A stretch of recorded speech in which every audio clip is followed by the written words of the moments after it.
Merci Micha. Je commencerai par dire qu'aujourd'hui, tout le monde, même s'il descend de la tribu d'Éphraïm, peut prononcer correctement Shibboleth. Et je suppose que dans cette salle, il y a des descendants de la tribu d'Éphraïm, il y a des Éphraïmites, et tous arriveront à prononcer correctement le mot Shibboleth, grâce en soit rendu à Jacques Derrida, qui nous a rendu familiers avec ce mot. 42 000 Éphraïmites ont péri égorgés pour n'avoir pas su dire chi autrement que si. Un peu comme si aujourd'hui quelqu'un ne pouvait pas dire Shoah autrement que Soa, ou d'autres mots de ce type. On sait donc désormais prononcer Shibboleth, mais il n'est pas sûr que tout le monde sache l'orthographier parfaitement, puisque Jacques Derrida a choisi l'orthographe allemande, S-C-H-2-B-E-T-H, au lieu de l'orthographe française, C-H-I-B-O-L-T. William Faulkner, le sudiste biblique, lui écrit Shibboleth comme Derrida dans Si je t'oublie Jérusalem, où le mot Shibboleth apparaît, mystérieusement, parce que c'est quand même pas un mot qui est si fréquent. Il apparaît dans les pensées intérieures d'un forçat détenu dans un pénitencier, un forçat qui a cru qu'on pouvait attaquer une banque comme on le raconte dans les romans feuilletons. Et évidemment, on n'attaque pas une banque comme ça se raconte dans les romans feuilletons. Il a été emprisonné. Et il maudit les auteurs de ces romans feuilletons qu'il a trop lus, au travers de leurs noms qu'il n'imagine pas être des pseudonymes, dit Faulkner. Et c'est cette rage sur les auteurs, les mensonges débités par les livres, qui l'ont poussé donc à ces hold-up ratés, qui l'amène à fouiller la loi, qui amène ce forçat à fouiller la loi, jusqu'à ce que, écrit Faulkner, ces, je cite, ces shibboleths verbeux et incompréhensibles prennent finalement sens. Autrement dit, en fait, reste totalement opaque, à moins que ces shibboleths agissent à son insu, et que ce soit eux qui, lors de l'immense inondation du Mississippi qui a lieu à ce moment-là, où le forçat se trouve pris, mettent sur son chemin, comme un nouveau Noé, d'une femme enceinte qu'il va sauver sur un cadeau de fortune, et avec laquelle il va errer malgré lui sur les eaux pendant de longues semaines, avant de retourner derrière les barreaux. Rédemption pour rien. Voilà un shibboleth protestant. Mais aussi un shibboleth faulknérien, car les 10 années d'emprisonnement qu'il va devoir subir, comme forçat repenti, n'ont été décidées par le responsable du pénitencier que par une falsification de la loi. Autrement dit, le shibboleth chez Faulkner, il fonctionne de manière étrange, bizarre, mal. Et de fait, au XXe siècle, le shibboleth n'appartient plus aux gens de Galaad, qui en étaient en quelque sorte les meilleurs propriétaires. Et les gens d'Éphraïm ne sont plus les seuls à avoir des problèmes pour prononcer un mot de passe. Il est possible qu'à un certain moment, le mot shibboleth soit devenu imprononçable pour beaucoup de juifs même. Il n'apparaît pas, ce mot shibboleth, tel quel dans l'œuvre d'Ossip Mandelstam, à qui pourtant Paul Celan dédie une de ses œuvres sous la forme d'un shibboleth. Il lui dédie en effet la rose de personne. Très impressionné, Paul Celan, par le thème de la bouteille à la mer présent dans la pensée de Mandelstam. Mandelstam est un poète russe mort en 1939 en déportation par Staline. Et Celan l'a lu avec beaucoup de passion, il a été les premiers grands lecteurs de Mandelstam, et donc impressionné par ce thème de la bouteille à la mer qui est présent dans de nombreux discours et interventions de Mandelstam. Il y fait référence, Celan y fait référence dans son discours de Brême, thème qu'il emprunte donc au grand poète russe Mandelstam, et un de ses textes très importants qui s'appelle « De l'interlocuteur », où Celan l'a trouvé, et donc qui lui restitue sous la forme d'une dédicace, donc d'une forme de shibboleth. Le mot shibboleth n'apparaît pas chez Mandelstam, contrairement à Celan. Mais en fait, il me semble qu'on le trouve partout et sous les formes, je dirais, implicites.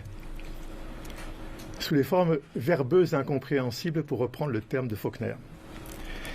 Et peut-être plus qu'ailleurs dans un très très beau récit, l'un des derniers qu'il a pu publier sous le régime stalinien, qu'il a fait paraître en 1928, qui s'intitule « Le timbre égyptien ». Voilà, le shibboleth a pris la forme de ce que Mandelstam appelle un timbre égyptien. C'est-à-dire un timbre qui peut faire aller la lettre nulle part, un timbre qui ne fonctionne pas. Voilà ce que c'est un shibboleth pris dans le contexte peut-être de la révolution soviétique et de la position de Mandelstam. Ce récit, le timbre égyptien, est pris dans une esthétique moderniste très, très belle, très fragmentaire, très chaotique, simultanéiste. C'est un récit très obscur et qui met en scène une figure juive traditionnelle qui est une sorte de double de Mandelstam, une sorte d'histrion burlesque, drôle, douloureux, qui a pour nom Parnok, et dont Mandelstam raconte les aventures au printemps 1917, entre les deux révolutions, comme entre deux rives, en quelque sorte. Et dans ce récit, donc très compliqué, comme tout ce qu'écrit Mandelstam, le thème juif est permanent. Le temps est, dit-il, une jeune juive serrée contre la vitrine de l'horloger. La mémoire est une jeune juive souffrante qui fuit en secret la nuit le domicile de ses parents. La ville elle-même, Saint-Pétersbourg, est un livre, une Bible. Tout est juif, mais aussi tout est égyptien. Et il traîne alors dans ce récit comme une menace l'idée que le peuple juif, le peuple de Parnok, ou Parnok lui-même, n'ont pas encore quitté l'Égypte, ou que l'Égypte est toujours là. Et l'on comprend alors que si Parnok est un timbre égyptien, c'est ainsi que parfois il est traité, c'est un timbre égyptien, c'est sous la forme d'un stigmate, puisque c'est par ces mots, timbre égyptien, qu'il est insulté par ses camarades d'école lorsqu'il était enfant. Timbre égyptien, c'est une façon d'insulter l'enfant, le ramenant au chaos judaïque dont parle Mandelstam dans Le bruit du temps. Mais si c'est une insulte, ce n'est pas un remède à l'insulte, comme si donc le shibboleth ne fonctionnait plus, comme s'il n'était plus prononçable qu'en égyptien. Je cite le début du récit de Mandelstam. « Mais comment m'arracher à toi, chère Égypte des objets, évidente éternité de ces pièces où manger, dormir, travailler, de quelle manière expier ma faute ?» Le fantasmagorique halluciné qui traverse ce récit bouleversant fait alors de l'Égypte cet espace juif hors de l'histoire. Citation dans Mandelstam, « Un silence moustachu emplit de tristesse les appartements juifs. Il se compose de conversations de la pendule avec les miettes de pain sur les toiles cirées, avec les portes verts d'argent. On est dans le bric-à-brac de l'antiquaire juif. » On sent alors que le rôle de ce texte n'est pas de rejeter cette Égypte, ni d'en faire un éloge sentimental, mais ces deux tentations sont présentes dans le récit. Et Mandelstam, avec une espèce d'expression de très tourmentée, dit « J'écris, et ma plume qui détache cette pellicule est comme la cuillère à thé d'un docteur où traîne un dépôt diphtérique. Mieux vaut ne pas l'effleurer. » Le fantasmagorique qui baigne ce récit est en effet cette espèce de kiosque à musique, ce miroir qui tourne sur lui-même, où s'accrochent toutes les rengaines et dont ne sortira aucune bonne vérité, sinon celle de l'ironie, la bouffonnerie transcendantale, selon l'expression de Schlegel, qui fait dire au narrateur des propos comme celui-là, par exemple. « Regardez ce que je suis devenu, je suis le dernier des Égyptiens. » C'est un juif qui parle. « Je suis le dernier des Égyptiens, je suis un pleureur, un soigneur, un cosaque à pied. Je suis un petit prince aux jambes arquées, je suis un Ramsès, mendiant et buveur de sang, devenu moins que rien, ici dans le Nord. Il reste si peu de choses de moi, je m'excuse. Je suis le prince Guignon, un assesseur du collège de la ville de Thèbes, toujours le même. Je n'ai changé en rien, ouïouïouï, comme j'ai peur, ici je m'excuse, je suis un flemmard. je suis rien, rien du tout. Je mendierai auprès des crânites atteints de choléra pour un sou, de cachas égyptienne pour un sou, de coups de jeune fille, peu importe, je paierai, je m'excuse. Nous sommes donc alors dans un monde sans chibolette, si ce n'est que la langue russe possède elle aussi des combinaisons de consonnes imprononçables, comme l'écrit Mandelstam, des sons tout à fait inouïs, impossibles, qui obligent à fendre la bouche jusqu'aux oreilles. Monde en tout cas où les chibolettes juifs sont devenus inaudibles. On comprend que Paul Celan ait entendu tout cela et été sensible à ce thème impossible de l'interlocuteur, de cette bouteille à la mer qui n'arrive jamais, et de sa possibilité impossible. Ce qui permet la rencontre, explique alors Derrida, très bien, c'est la figure seule, la métaphore, allitération, sileps. Seule la figure peut nouer quelque chose et en effet, Mandelstam est un grand poète et donc les figures sont innombrables qui accrochent peut-être la possibilité d'un lien, de nouer un lien, de faire mot de passe. Chibolette alors n'est plus un mot, mais une figure qui désigne une opération de langage, un signifiant qui désigne un sujet pour un même signifiant. Chibolette désigne un sujet pour chibolette. Il faut que le signifiant soit le même des deux côtés. Mais hélas, le chibolette n'est pas là. Il y a 2 poèmes de Paul Celan où apparaît le mot chibolette. Mais est-ce le même? Est-ce le bon chibolette? Il y en a donc 2. L'un qui s'intitule Chibolette dans De seuil en seuil, et puis un autre intitulé Tout en un dans La rose de personne. Tous les 2 sont des poèmes très secrets, mais dans la dimension politique est claire. Le Chibolette, chez Celan, renvoie à une angoisse politique, une angoisse de l'histoire, une angoisse essentiellement liée au fascisme. Fascisme ou autre Chibolette, car doit-on prononcer à l'allemande fascisme ou à l'espagnol fascismo? On retrouve bizarrement le même paradigme de la syllabe qu'on prononce de façon différente. Dans les 2 poèmes de Paul Celan, il y a des références à des dates tronquées, février pour le premier, 13 février pour le second, qui réfèrent, selon Derrida et l'autre commentateur, pour le premier à la guerre civile d'Espagne, et pour le second, 13 février, à la date de l'enterrement des morts algériens de Charonne. Je cite le deuxième, donc, 13 février, dans la bouche du cœur s'éveille un chibolette. Avec toi, peuple de Paris, no pasarán. Le même no pasarán apparaît dans le premier poème, Chibolette, cœur. Là aussi, fais-toi connaître, là, au milieu du marché, crie-le le chibolette à toute force, dans les tranchées du pays, février, no pasarán. No pasarán, c'est un slogan antifasciste ou antifasciste. Les Espagnols prononcent donc fascismo. Des républicains à Madrid devant l'avancée des troupes de Franco. Pour Paul Celan, tel est le chibolette. No pasarán. Il ne faudrait pas l'oublier aujourd'hui, ou plus que jamais, le fascisme menace. Et Derrida n'hésite pas, dans son commentaire de Paul Celan, à voir dans le chibolette, c'est vrai, un signe d'appartenance, mais aussi un signe de possible discrimination qui engage, dit-il, Israël, l'État d'Israël, précise-t-il. On ne saurait pourtant en rester là.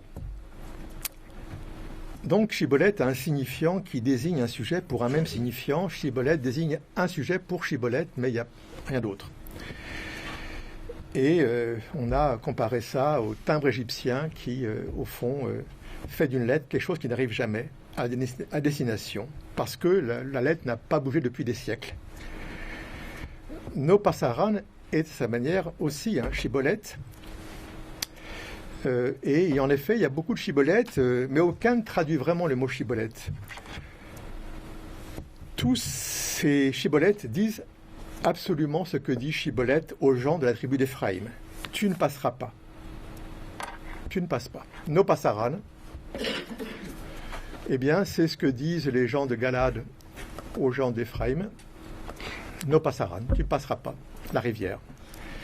Chibolette ainsi n'est plus imprononçable, mais il demeure intraduisible. Il ne trouve que des équivalents dans d'autres langues, mais qui n'arrivent pas à traduire vraiment ce mot. C'est pourquoi le plus beau des shibboleths, sélanien, se trouve encore ailleurs. Dans un autre poème qui désigne le manque de shibboleth, qui s'intitule « Give the word ». C'est un titre anglais, rare chez Ceylan. Donne le mot, « Give the word ». Le titre est anglais parce que c'est un emprunt à un passage de King Lear de Shakespeare, du roi Lear, à la scène 6 de l'acte 4.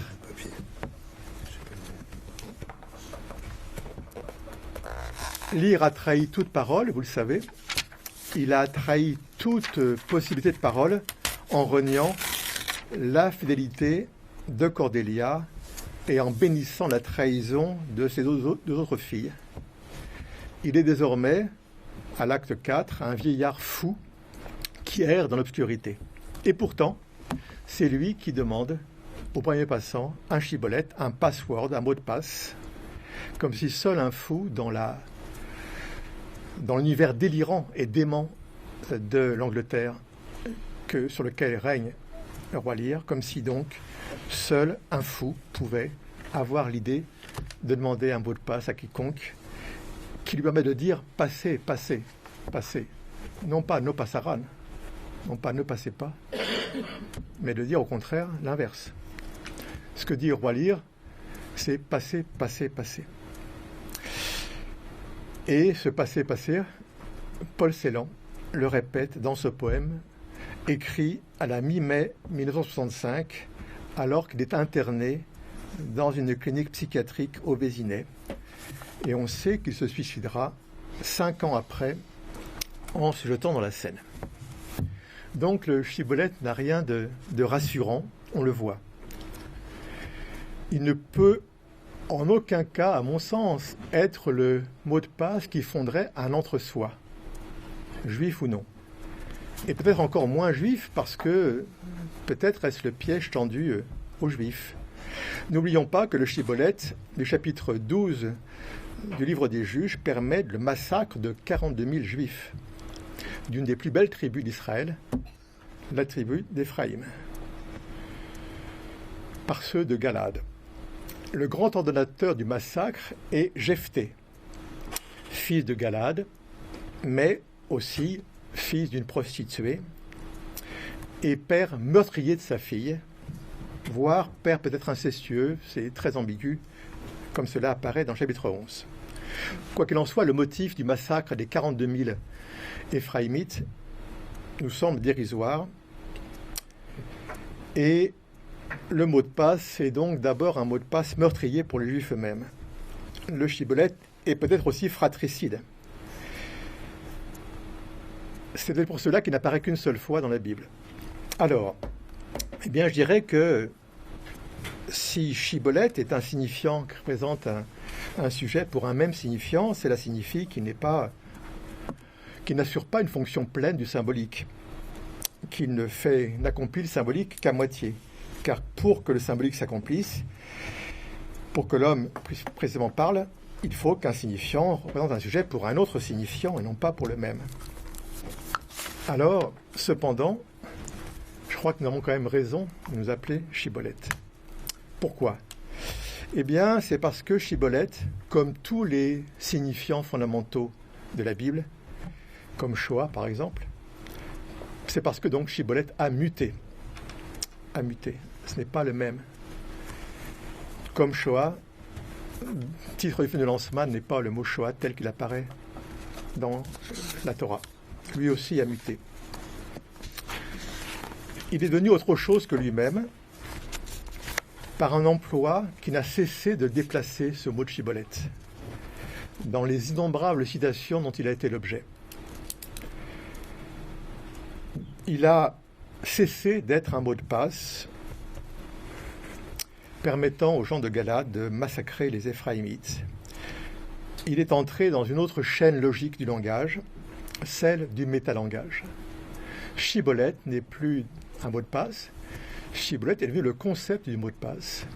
Shibboleth est devenu finalement un signifiant entièrement réflexif, réfléchissant les conditions de possibilité du mot de passe. Nous ouvrons donc à la compréhension du mot de passe et non plus à son usage meurtrier. Chibolette est devenu plus que Chibolette. Il est devenu un autre signifiant et a cessé de se refermer sur lui-même, sur son chi discriminant, sur son chi meurtrier. Il s'est ouvert finalement à l'abîme qui creuse tout échange et toute communication. Il est devenu ainsi la métonymie de la loi chez Faulkner. Il est devenu une sorte de pharmacone, une sorte d'élément très ambigu chez Mandelstam. Il est devenu un mot d'ordre politique chez Celan. Il est devenu chez Derrida l'objet d'une réflexion très profonde sur précisément à la fois la poésie, puisque une grande partie de la pensée de Derrida sur Celan touche à la question de la poésie, sur la circoncision, sur la douleur qu'il y a dans le mot chibolette et sur en effet l'ambivalence du mot chibolette. C'est pourquoi, c'est parce que précisément le mot chibolette a changé, a muté, que nous pouvons l'employer. Nous pouvons nous appeler chibolette et nous pouvons en appeler à chibolette. Merci.